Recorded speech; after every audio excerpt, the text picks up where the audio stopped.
জীবনের সব চাওয়া যদি পাওয়া হয়ে যায় তাহলে জীবনের মানেটাই তো বদলে যাবে।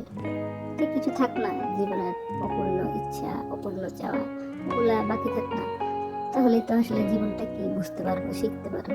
হ্যালো এভরিওয়ান, কেমন আছেন? আমি আসলে এই চ্যানেলটাতে কাজ শুরু করেছি কিছুদিন মাত্র, জাস্ট শুরু করলাম।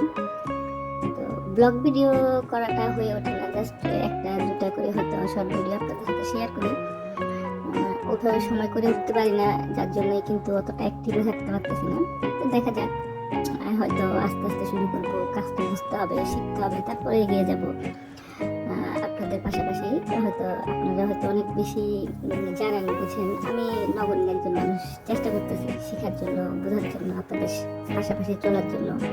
নিজেকে অতটুকু তৈরি করে নিতে হবে যাতে আপনাদের সাথে যাতে চলতে পারি সেই অনুযায়ী। তো জীবনটা আসলে আমাদের এমনই, আমরা শিখতে চেষ্টা করি, পাওয়ার চেষ্টা করি, সব পাওয়া কি হয়ে যায়? হয় না।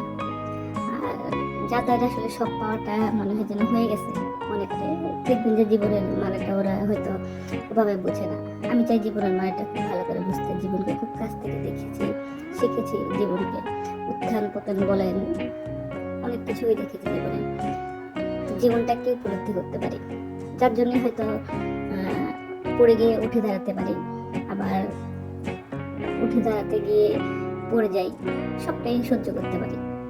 এরকম আসলে হওয়া উচিত মানুষের জীবন। যেমন আপনি যত পাবেন ততই কিন্তু আপনার পাওয়ার ইচ্ছে থাকবে।